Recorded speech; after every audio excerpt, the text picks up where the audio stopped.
Welcome back to session 4 of this course on spiritual gifts. We're glad that each and every one of you is back with us, those in our class and those who are watching by video.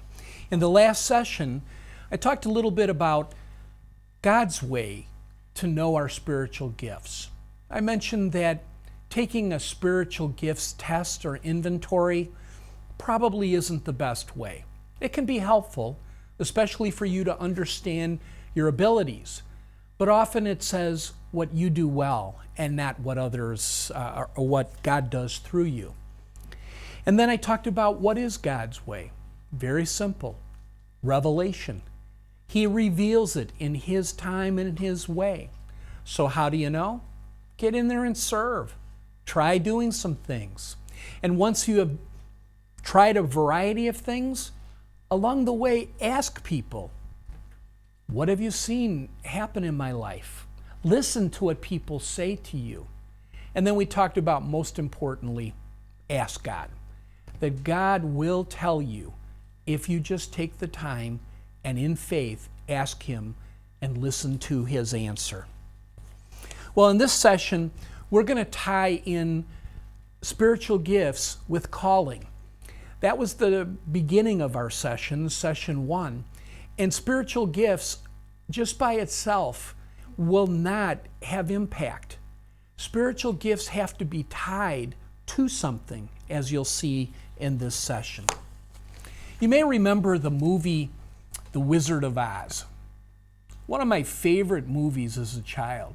Though I have to admit, whenever the Wicked Witch of the East got on there, or West, or whatever it was, she scared me. I would listen to the music, dun, dun, dun, dun, dun, dun, dun, dun, dun, dun, and I'd want to run from the room. But The Wizard of Oz is an all-time favorite for many, many people. You know, it was produced in 1939, and interestingly enough, it did not win an Academy Award. It happened to be produced in a year when many movies that are considered classics were also produced. And the winner that year was Gone with the Wind. But I think this is one that is equally beloved by many people. And you remember Dorothy lands in her house from a tornado in the mythical land of Oz, and she is off to see the wizard, and she is by herself. And as she's traveling along on the yellow brick road, she comes to a fork in the road. Which way do I go? Well, there happens to be a scarecrow there. And much to the surprise of Dorothy, the scarecrow says, some people like to go that way. And she goes, was that you? And of course it was the scarecrow. And he says, but some people like to go that way. And then there are those people who like to go both ways. And Dorothy helps the scarecrow down off of the fence. They choose a route to go, and off they go to see the Wizard of Oz. Well, when you come to a fork in the road, you have to choose. That's when God can provide the answers and show you the path to go. We talked about the importance of doing that with your spiritual gift. It's just as important in terms of knowing which way do you go in serving. There are many places you can serve in the church. Among all of those places, where do you serve? Spiritual gifts do not tell you where to serve. Every ministry needs spiritual gifts. Every ministry needs a teacher, needs somebody with helps, needs somebody with intercession, needs somebody with discernment. They all need the spiritual gifts. So how do you know where to plug in? How do you know which one is the right one for you? Well, God has answered that question by placing within your heart a certain audience, a certain group of people, or a certain social issue where you can make a difference. And He's embedded within you a desire to make a difference in that audience's environment. So when you have a spiritual gift, you have to give your spiritual gift to someone or something. It can't just be given to everyone and expect to be effective. So in Psalm 37, verse 4, God clearly tells us that He's given us a place that is the desire of our heart. Psalm 37, verse 4, is a place that tells us that God has embedded within us certain things that are unique to us, certain desires that we have that we know will help us to make a difference. Psalm 37, 4 says, "Delight yourself in the Lord, and He will give you the desires of your heart." Now notice it doesn't say that, "Lord, give me the desires of my heart, and I'll be delighted." It says, first, delight yourself in the Lord. You have to have a relationship that's alive, that's ongoing, that's moment by moment. And then God will give you the desires of your heart, the things embedded within you that you long to do to make a difference. And among those things is your audience. And there are two different types of audiences: groups of people, social institutions. Now, what do we mean by audience? Well, those of you in business, you probably have spent time trying to identify your audience. And what you mean is, who is most likely to buy our product? All right, we've got a product, we've got a service to sell. Who's the most likely person to buy that? And that's why during the daytime, you will see many, many products advertised that are geared towards women. Because even though women are making inroads into the marketplace, breaking the glass ceiling, there are still many women who are home with their children during the day or who are home by choice, and they have certain things they're interested in that men would not necessarily be interested in. I'm not particularly concerned about pantyhose and which ones should I wear, or cosmetics and which ones should I use, or which soap is going to make my clothes the brightest. However, those women who are at home, that's very important to them. And so the audience for those products would be women. When do you reach the women? You reach them in the daytime. How about when a sporting game is on? When you're watching football, or when you're watching cricket, or when you're watching any sport you enjoy. What kinds of products are advertised then? Cars and beer. All right? Why? Because that is what men like. And men are watching the sports for the most part. So an audience is, we have a product, we have a service. Who is our audience, and when are they most likely to be receptive to our message? Well, the same thing applies in the church. We're not selling a product. We're not selling a service. In the sense, the audience is, who do you give your gift to? You can give it to everybody, but you will spread your effectiveness out. Think of a bullseye, a target, all right? Round target, you've got several different rings, you've got the bullseye in the center. The idea is, hit the bullseye. The bullseye is your audience. Now, if I use my spiritual gift, and I don't use it on my bullseye audience, it'll still have some impact if it lands out here on this part of the target, or over here or over here.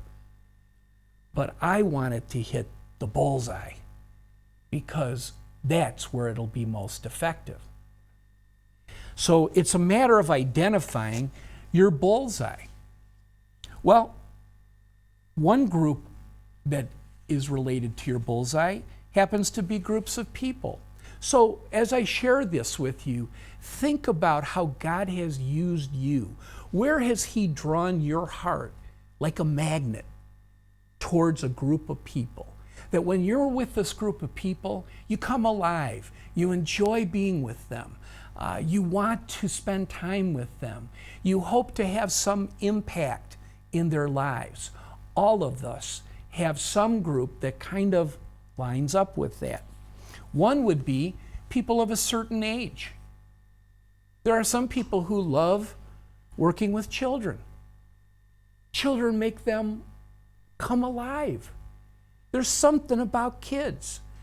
I have been in many places in the world, and the one thing I can tell you is kids are kids no matter where you go. They want to run and laugh and play, sometimes fight. Kids are kids, and some people come alive when they're with them. And other people say, I really want to work with adults. Or I kind of like teenagers, you know, they're just developing, I still can have impact on them. Other people say, you know, when I want to work with people is as they're older because their health begins to decline and they're not as sharp as they used to be, and I'd like to help and assist them. Somewhere along the line, there's a group for you. And it may be one of those, but that's not the only place. It can also be gender. All right? Typically, males may be drawn to working with other males. I know many people who have a heart to help men become men of God. And they just know how to draw men together, doing activities, having fun. And there are women who have a similar role with women. And truthfully, it's a lot easier for the women because God has kind of wired women up to come together and to support one another. Guys have been taught along the way that we have to compete with each other. You know, that somebody's got to be number one, somebody's got to be alpha dog. And so we don't necessarily find it as easy to trust other men because they'll have the competitive advantage. But there are people who either are drawn to working with men, working with women. It usually doesn't work where men with women, women with men. That's more about dating relationships and marriage. But there's also another category of groups of people that has to do with life experiences. And often the people that you're drawn to are the people where you've shared a similar life experience. For example, if a person gets divorced and they go through the process of recovery and moving on with their lives, guess who their heart is sensitive to? Other people who have gone through a divorce. I've gone through the loss of my wife. I am far more sensitive to people who have lost a loved one, especially unexpectedly and especially early in life. I will never again view the loss of a loved one the same way. I will never again go to a wake or a funeral and tell someone, she's in a better place.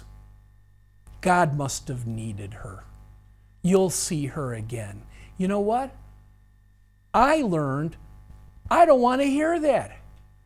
What I want is I want somebody to come, throw their arms around me, cry, and say, I am so sorry.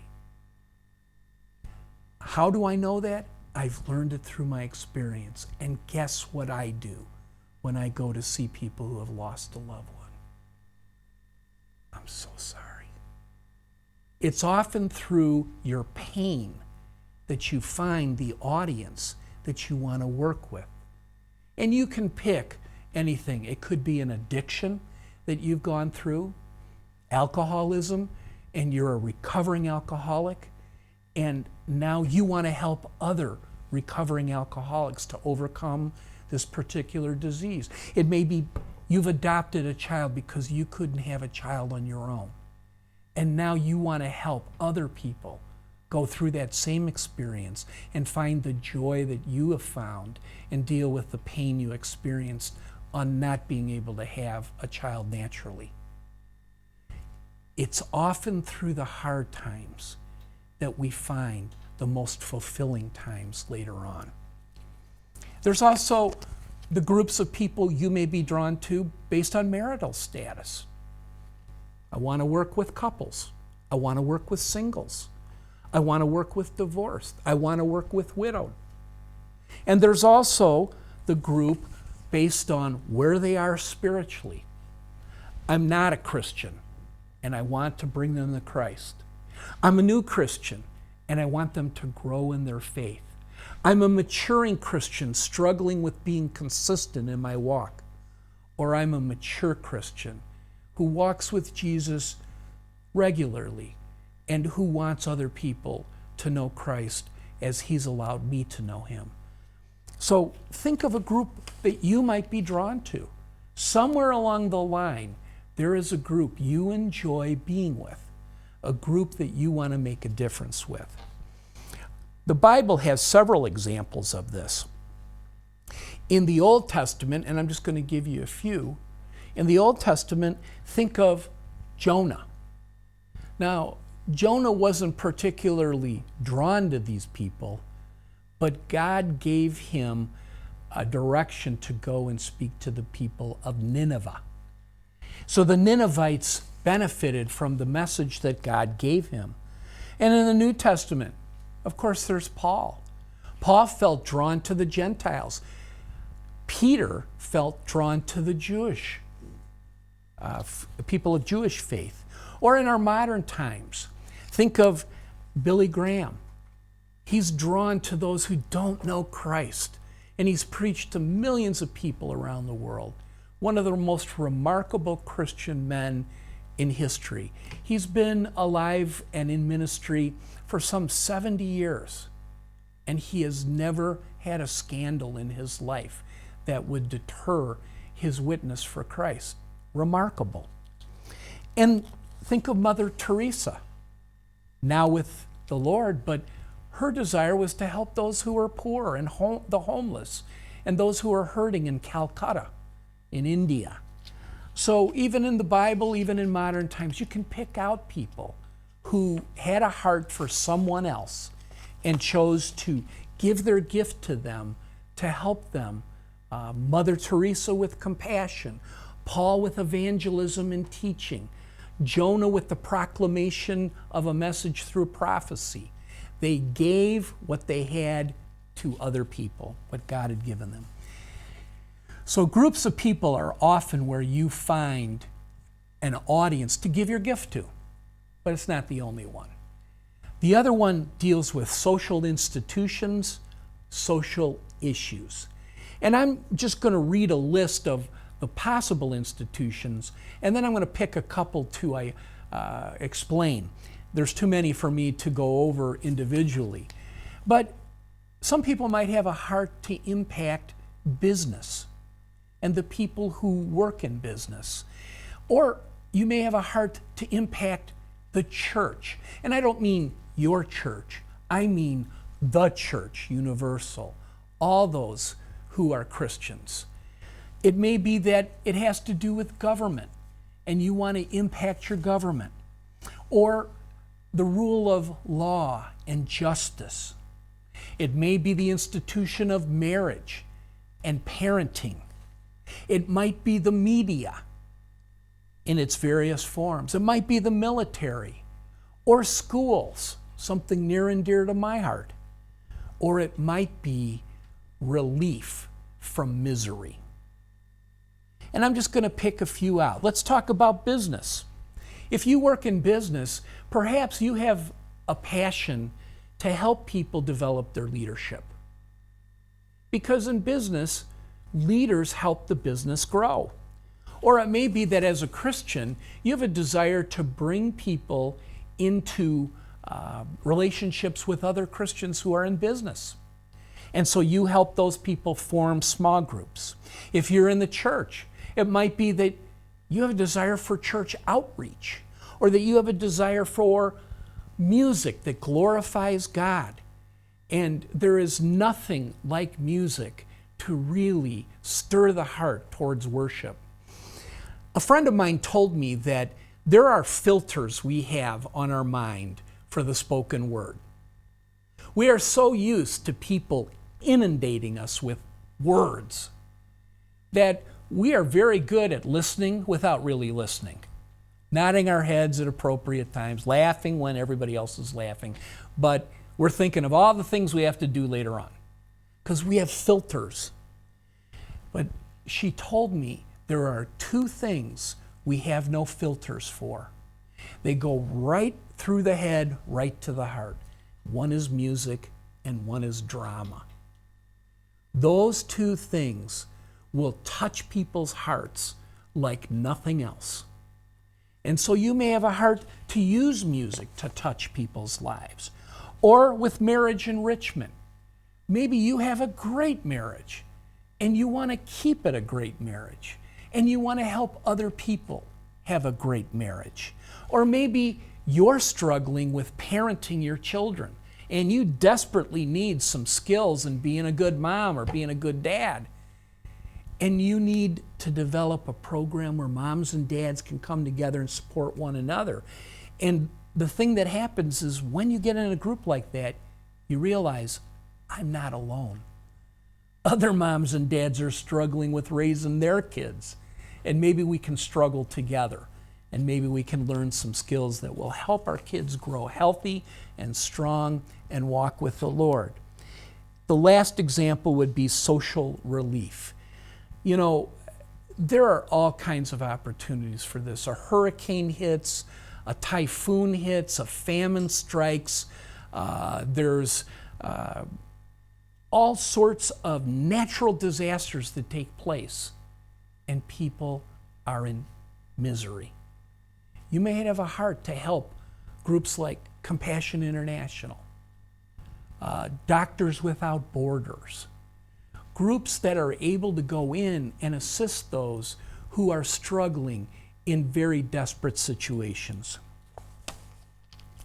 Well, not only do you have a spiritual gift that you give to someone so that you know how to serve, you do your spiritual gift, you know who to serve, your audience, but then God has also put on your heart a desire to have a certain impact on your audience. And that we call passion.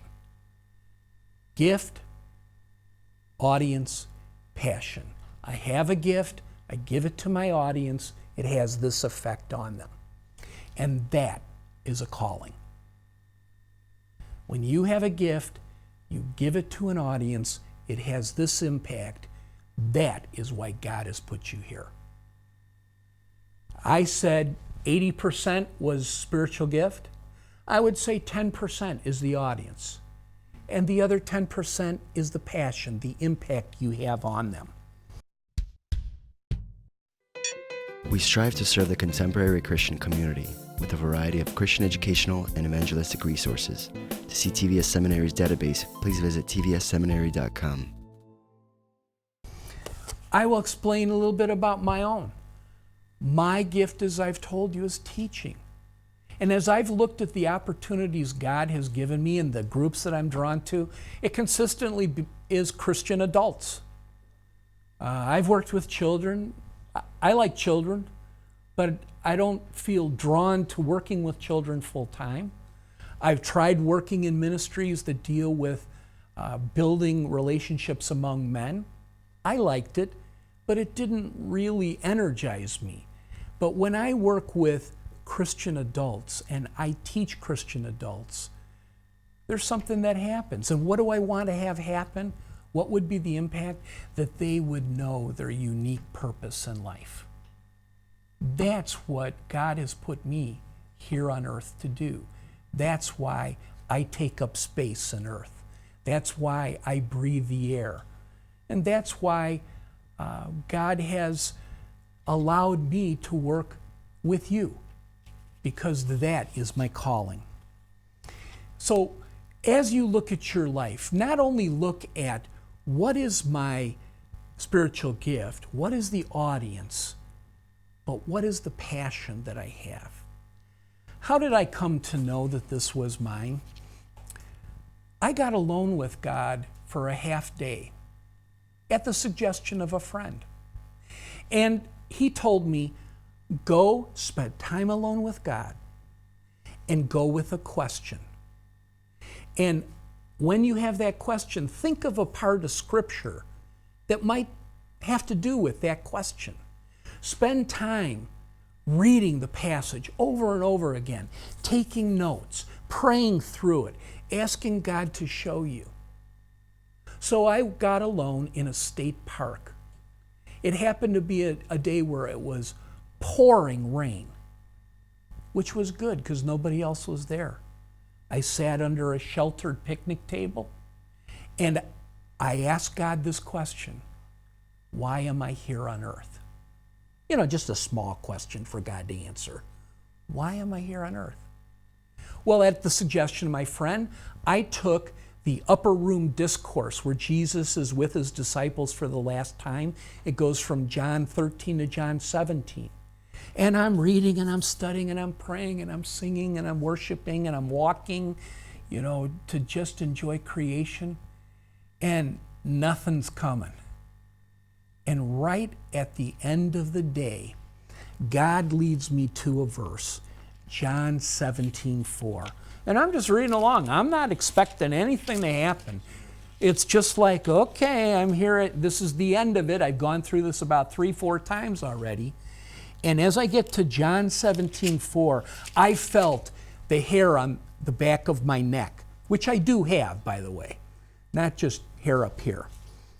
And I knew that God was going to say something to me. And he said, I've brought you glory on earth by completing the work you gave me to do, a verse that I used previously.